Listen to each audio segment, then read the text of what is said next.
Part 4 Chapter 1 Can this be still a dream?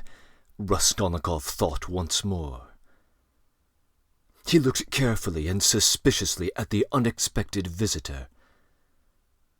"Svidrigailov, what nonsense! It can't be!" he said at last aloud in bewilderment. His visitor did not seem at all surprised at this exclamation. "I've come to you for 2 reasons. Firstly, I wanted to meet you personally, as I have already heard a great deal about you that is interesting and flattering.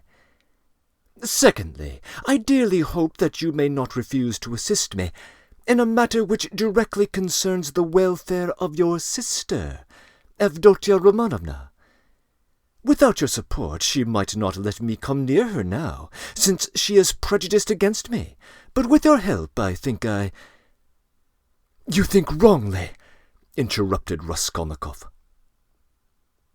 "They only arrived yesterday, didn't they?" Raskolnikov made no reply. "It was yesterday, I know. I only arrived myself the day before. Well, let me tell you, Rodion Romanovich, I don't consider it necessary to justify myself, but I would be grateful if you could explain to me what was particularly criminal about how I behaved in all this, speaking without prejudice, with common sense." Raskolnikov continued to look at him in silence. "That in my own house I persecuted a defenseless girl and insulted her with my appalling proposals. Is that it? I am anticipating you. But you've only to assume that I, too, am a man et nihil humanum. In a word, that I am capable of being attracted and falling in love, which does not depend on our will. Then everything can be explained in the most natural manner. The question is, am I a monster, or am I myself a victim? And what if I am a victim? In proposing to the object of my passion to elope with me to America or Switzerland, I may have cherished the deepest respect for her, and may have thought that I was promoting our mutual happiness. Reason is the slave of passion, you know. Why, probably I was doing more harm to myself than anyone." "But that's not the point," Raskolnikov interrupted with disgust. "It's simply that whether you are right or wrong, we dislike you. We don't want to have anything to do with you. We will show you the door. Get out!" Svidrigailov broke into a sudden laugh. But I can't get round you," he said, laughing in the frankest way. "I was hoping to get round you, but you took up the right line at once." "But you are trying to get round me still." "What of it? What of it?"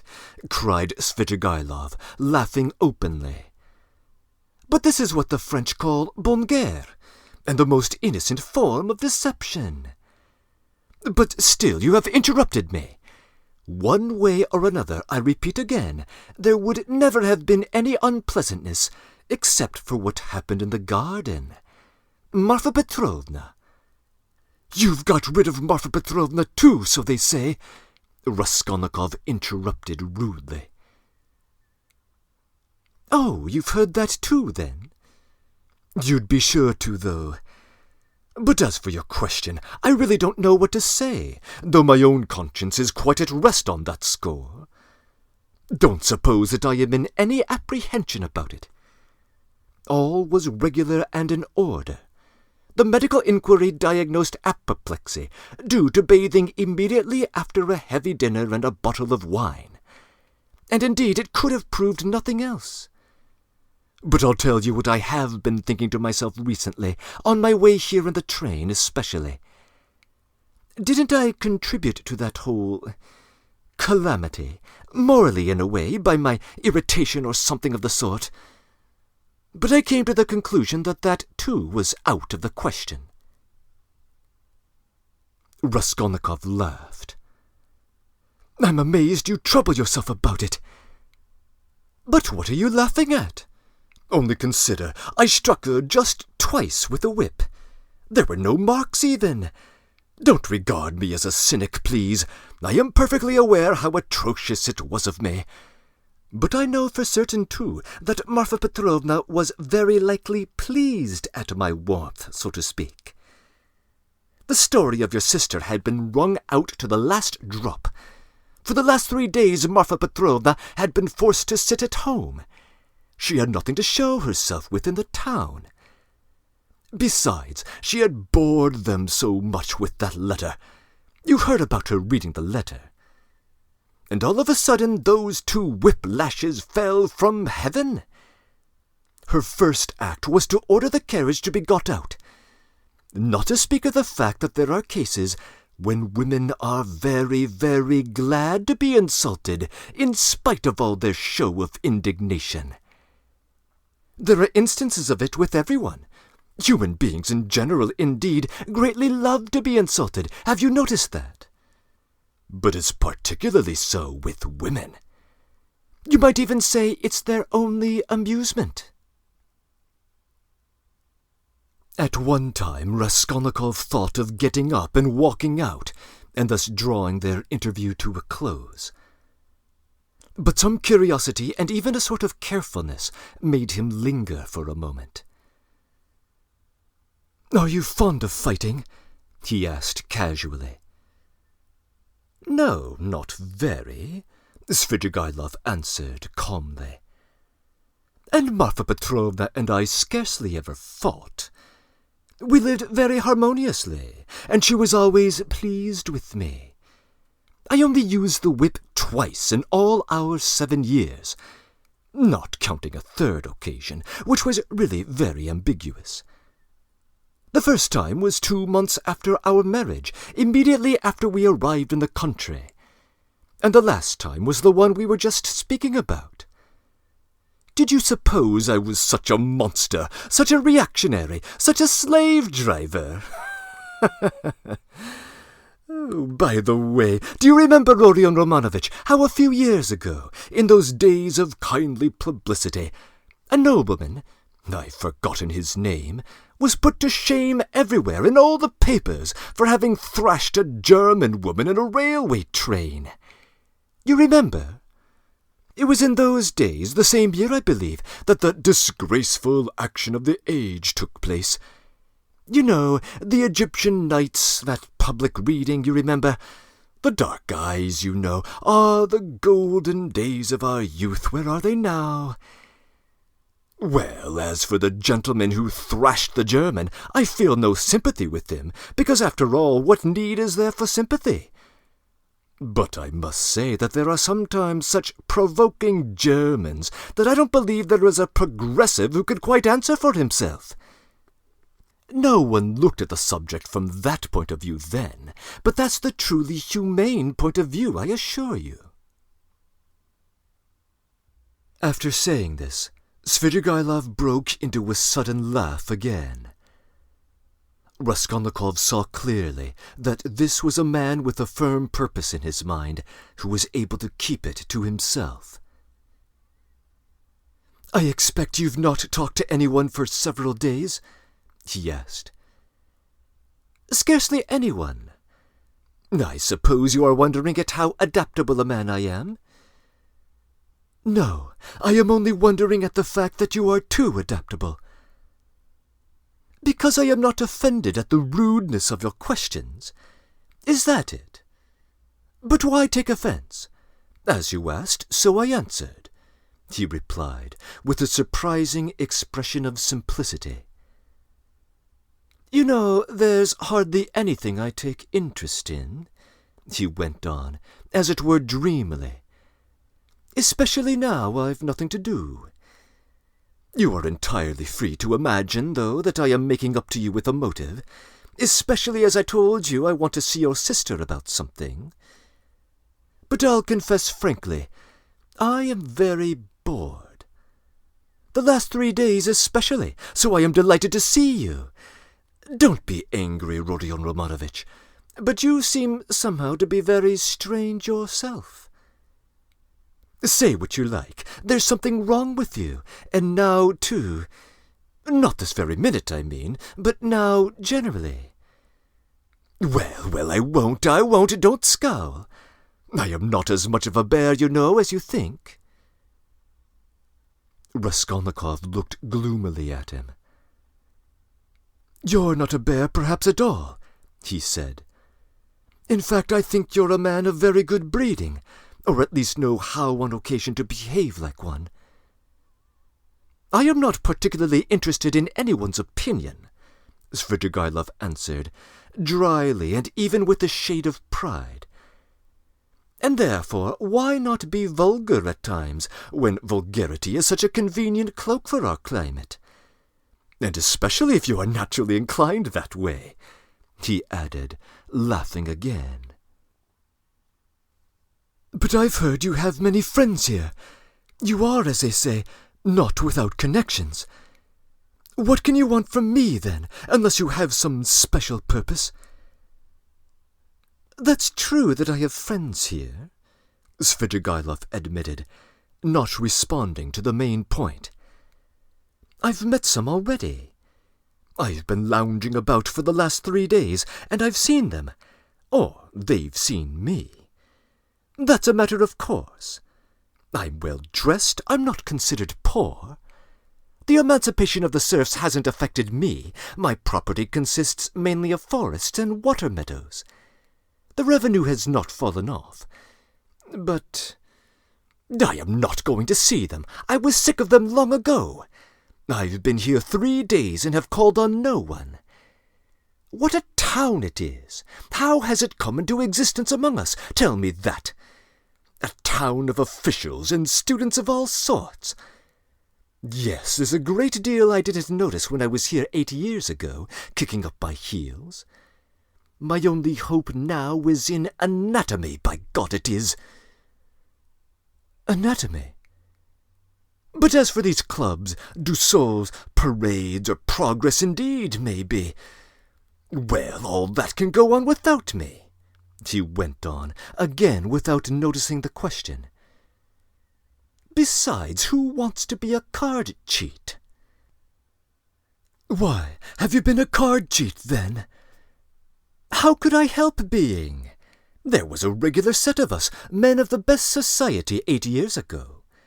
We had a fine time. And all men of breeding, you know, poets, men of property. And in fact, as a rule in Russian society, the best manners are found among those who've been thrashed. Have you noticed that? I've deteriorated in the country. But I did get into prison for debt because of a mean Greek from Nezhin. Then Marfa Petrovna turned up. She bargained with him and bought me off for 30,000 silver pieces. I owed 70,000. We were united in lawful wedlock, and she bore me off into the country like a treasure. You know she was 5 years older than I. She was very fond of me. For 7 years I never left the country. And take note that all my life she held a document over me, the IOU for 30,000 rubles, so if I were to choose to complain about anything, I would be trapped at once. And she would have done it. Women find nothing incompatible in that. If it hadn't been for that, would you have given her the slip? I don't know what to say. It was scarcely the document that restrained me. I didn't want to go anywhere else. Marfa Petrovna herself invited me to go abroad, seeing I was bored, but I've been abroad before. I always felt sick there. For no reason but the sunrise, the Bay of Naples, the sea. You look at them and it makes you sad. What's most revolting is you really get sad. No, it's better at home. Here at least you blame others for everything and excuse yourself. I should have gone perhaps on an expedition to the North Pole, because I take wine badly and hate drinking, and there's nothing left but wine. I've tried it. But I've been told Berg is going up in a large balloon next Sunday from the Yusupov garden, and will take up passengers at a fee. Is it true? Why, would you go up? No, oh no, muttered Svidrigailov, really seeming to be deep in thought. What does he mean? Is he serious? Raskolnikov wondered. No, the document didn't restrain me, Svidrigailov went on meditatively. It was my own doing, not leaving the country, and nearly a year ago Marfa Petrovna gave me back the document on my name day, and made me a present of a considerable sum of money, too. She had a fortune, you know. You see how I trust you, Akari Ivanovic. That was actually her expression. You don't believe she used it? But do you know I managed the estate quite decently. They know me in the neighborhood. I ordered books, too. Marfa Petrovna approved at first, but afterwards she was afraid that I was overstudying. You seem to be missing Marfa Petrovna very much. Missing her? Perhaps. Really, perhaps I am. And, by the way, do you believe in ghosts? What ghosts? Why, ordinary ghosts. Do you believe in them? Perhaps not, to please you. I wouldn't say no exactly. Do you see them, then? Svidrigailov looked at him rather oddly. Marfa Petrovna is pleased to visit me, he said, twisting his mouth into a strange smile. What do you mean, she is pleased to visit you? She has been 3 times. I saw her first on the very day of the funeral, an hour after she was buried. It was the day before I left to come here. The second time was the day before yesterday, at daybreak, on the journey at the station of Malaya Vishera. And the third time was 2 hours ago in the room where I am staying. I was alone. Were you awake? Absolutely. I was wide awake every time. She comes, speaks to me for a minute, and goes out at the door, always at the door. I can almost hear her. What made me think that something of the sort must be happening to you? Raskolnikov said suddenly. At the same moment he was surprised at having said it. He was extremely excited. What? Did you think so? Svidrigailov asked in astonishment. Did you really? Didn't I say that there was something in common between us? You never said so, Raskolnikov cried sharply and with heat. Didn't I? No, I thought I did. When I came in and saw you lying with your eyes shut, pretending, I said to myself at once, here's the man. What do you mean by the man? What are you talking about? Cried Raskolnikov. What do I mean? I really don't know, Svidrigailov muttered ingenuously, as though he too were puzzled. For a minute they were silent. They stared at each other's faces. That's all nonsense, Raskolnikov shouted with vexation. What does she say when she comes to you? She? Would you believe it? She talks of the silliest trifles, and man is a strange creature. It makes me angry. The first time she came in, I was tired, you know, the funeral service, the funeral ceremony, the lunch afterwards. At last I was left alone in my study. I lit a cigar and began to think. She came in at the door. "You've been so busy today, Akari Ivanovic, you've forgotten to wind the dining room clock," she said. "All those 7 years I've wound that clock every week, and if I forgot it, she would always remind me. The next day I set off on my way here. I got out at the station at daybreak. I'd been asleep, tired out, with my eyes half open. I was drinking some coffee. I looked up, and there was suddenly Marfa Petrovna sitting beside me with a pack of cards in her hands. "Shall I tell your fortune for the journey, Akari Ivanovic?" She was a great one for telling fortunes. I shall never forgive myself for not asking her to. I ran away in a fright, and besides, the bell rang. I was sitting today, feeling very heavy after a miserable dinner from a cafe. I was sitting smoking, and all of a sudden Marfa Petrovna appeared again. She came in very smart in a new green silk dress with a long train. "Hello, Akari Ivanovic, how do you like my dress? Aniska couldn't make one like this." Aniska was a dressmaker in the country, one of our former serf girls who had been trained in Moscow, a pretty wench. She stood turning round before me. I looked at the dress, and then I looked carefully, very carefully at her face.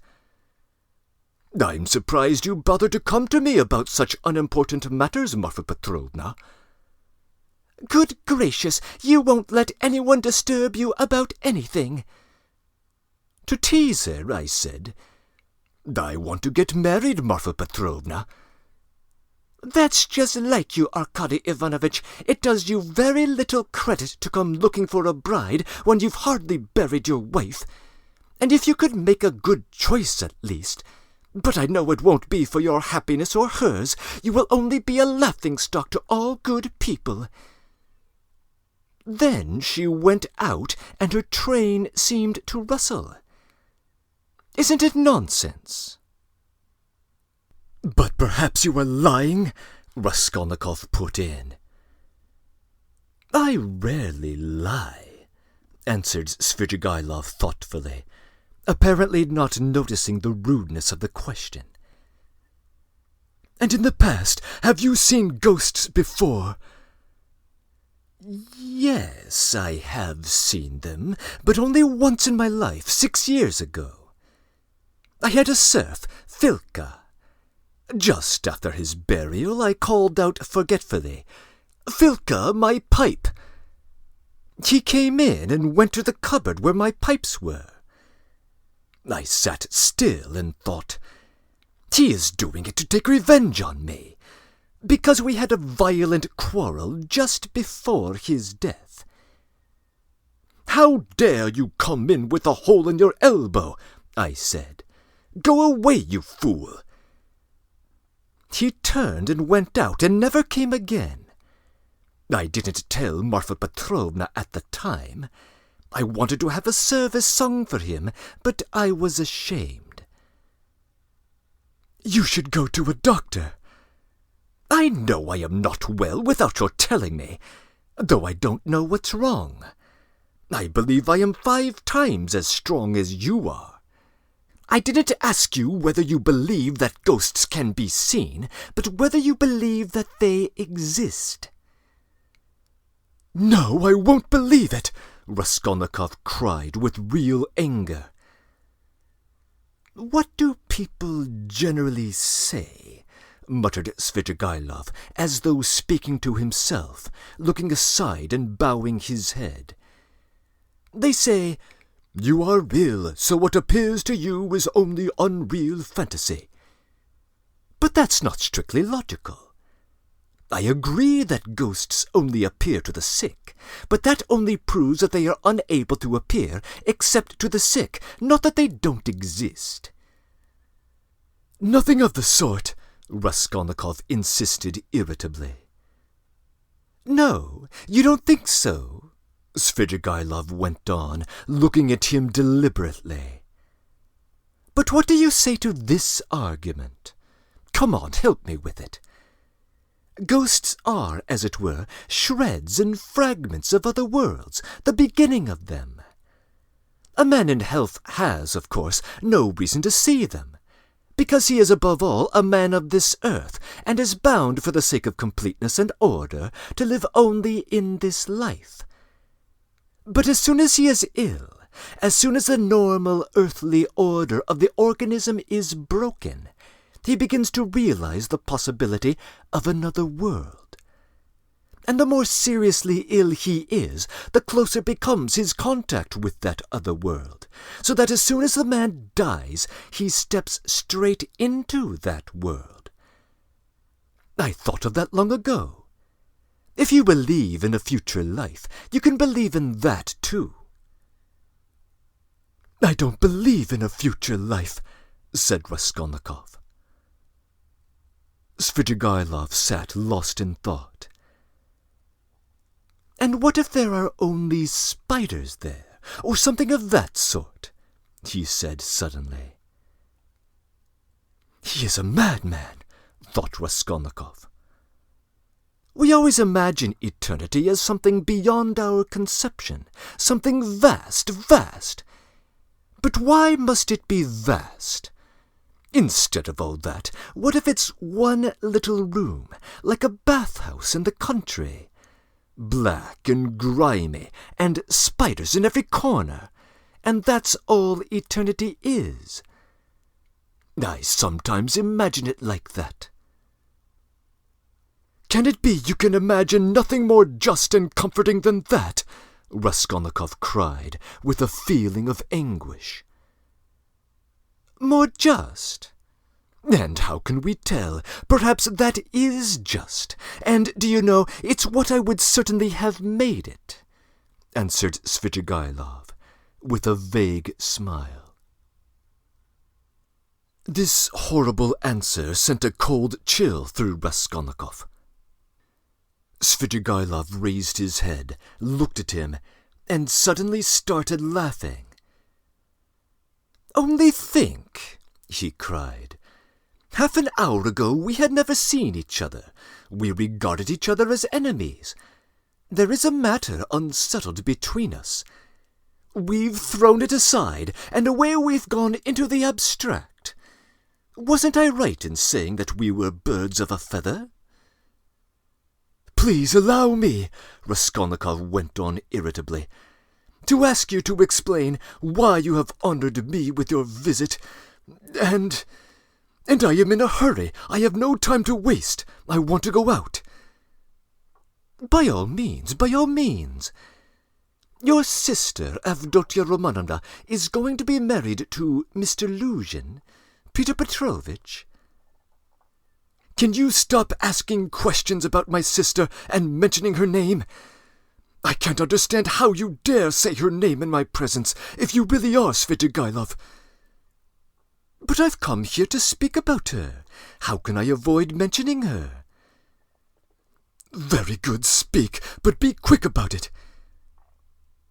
I am sure that you must have formed your own opinion of this Mr. Luzhin, who was a connection of mine through my wife, if you have only seen him for half an hour, or heard any facts about him. He is no match for Avdotia Romanovna. I believe Avdotia Romanovna is sacrificing herself generously and imprudently, for the sake of her family. I imagined from all I had heard of you that you would be very glad if the engagement could be broken off without sacrificing any material advantages. Now I know you personally, I am convinced of it. Oh, this is very naive. Excuse me, I should have said insolent on your part, said Raskolnikov. You mean to say that I am seeking my own ends? Don't be uneasy, Rodion Romanovich. If I were working for my own advantage, I would not have spoken out so directly. I am not quite a fool. I will confess something psychologically curious about that. Just now, defending my love for Avdotia Romanovna, I said I was myself the victim. Well, let me tell you that I've no feeling of love now, not the slightest, so that I wonder myself indeed, because I really did feel something. Through idleness and depravity, Raskolnikov put in. I certainly am idle and depraved, but your sister has such qualities that even I could not help being impressed by them. But that's all nonsense, as I see myself now. Have you seen that long? I began to be aware of it before, but was only perfectly sure of it the day before yesterday, almost at the moment I arrived in Petersburg. I still imagined in Moscow, though, that I was coming to try to get Avdotya Romanovna's hand, and to cut out Mr. Luzhin. Excuse me for interrupting you. Please be brief and tell me why you've come to visit. I am in a hurry. I want to go out. With the greatest of pleasure. On arriving here and deciding to make a certain journey, I would like to make some necessary preliminary arrangements. I left my children with an aunt. They are well provided for, and they have no need of me personally. And a nice father I'd make, too. I have taken nothing but what Marfa Petrovna gave me a year ago. That's enough for me. Excuse me, I am just coming to the point. Before the journey, which may come off, I want to settle Mr. Luzhin, too. It's not that I hate him so much, but it was because of him that I quarrelled with Marfa Petrovna when I learned that she had served up this marriage. I would now like to see Avdotya Romanovna through your mediation, and, if you like, in your presence, to explain to her that in the first place she will never gain anything but harm from Mr. Luzhin. Then, begging her pardon for all past unpleasantness, to make her a present of 10,000 roubles, and so assist the rupture with Mr. Luzhin, a rupture to which I believe she is herself not disinclined, if she could find some way of achieving it. You're absolutely insane, cried Raskolnikov, not so much angered as astonished. How dare you talk like that? I knew you would scream at me, but in the first place, though I am not rich, this 10,000 roubles is perfectly free. I have absolutely no need for it. If Avdotya Romanovna does not accept it, I shall waste it in some more foolish way. That's the first thing. Secondly, my conscience is perfectly at ease. I am not making the offer with any ulterior motive. You may not believe it, but in the end Avdotya Romanovna and you will know. The point is that I did actually cause your sister, whom I greatly respect, some trouble and unpleasantness, and so, sincerely regretting it, I want, not to compensate, not to repay her for the unpleasantness, but simply to do something to her advantage, to show that I am not, after all, privileged to do nothing but harm. If there were a millionth fraction of self-interest in my offer, I should not have made it so openly, and I should not have offered her 10,000 only, when 5 weeks ago I offered her more. Besides, I may, perhaps, very soon marry a young lady, and that alone ought to prevent suspicion of any design on Avdotya Romanovna. In conclusion, let me say that in marrying Mr. Luzhin, she is taking money just the same, only from another man. Don't be angry, Rodion Romanovich. Think it over coolly and quietly. Svidrigailov himself was extremely cool and quiet when he was saying this. Please don't say anything else, said Raskolnikov. In any case, this is unforgivably insolent. Not in the least. Then a man may do nothing but harm to his neighbour in this world, and is prevented from doing the tiniest bit of good by trivial conventional formalities. That's absurd. If I died, for instance, and left that sum to your sister in my will, surely she wouldn't refuse it? Very likely she would. Oh, no, she would not. If you refuse it, so be it, though 10,000 roubles is a wonderful thing to have on occasion. In any case, please repeat what I have said to Avdotia Romanovna. No, I won't. In that case, Rodion Romanovich, I shall be obliged to try and see her myself, and worry her by doing so. And if I do tell her, will you not try to see her? I don't really know what to say. I would like very much to see her once more. Don't hope for it. I'm sorry, but you don't know me. Perhaps we may become better friends.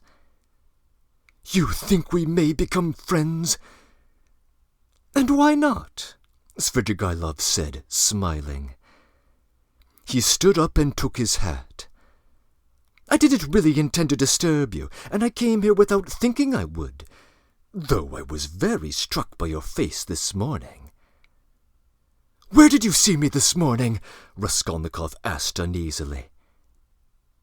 I saw you by chance. I kept thinking we have something in common. Don't be uneasy, I am not intrusive.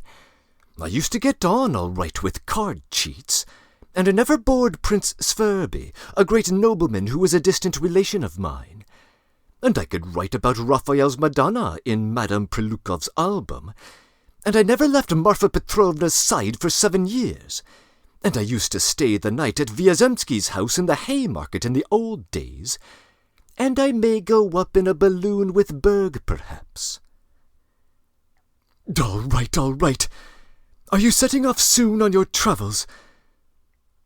What travels? On that journey. You mentioned it yourself. A journey? Oh, yes, I did mention a journey. Well, that's a broad topic. If only you knew what you were asking, he added, and gave a sudden, loud, short laugh. Perhaps I'll get married instead of the journey. They're making a match for me. Here? Yes. How have you had time for that? But I am very anxious to see Avdotia Romanovna once. Please. Well, goodbye for now. Oh, yes, I've forgotten something. Tell your sister, Rodion Romanovich, that Marfa Petrovna remembered her in her will and left her 3,000 roubles. That's absolutely certain. Marfa Petrovna arranged it a week before her death, and it was done in my presence. Avdotia Romanovna will be able to receive the money in 2 or 3 weeks. Are you telling the truth? Yes, tell her. Well, I am at your service. I am staying close by. As he went out, Svidrigailov ran into Razumikin in the doorway.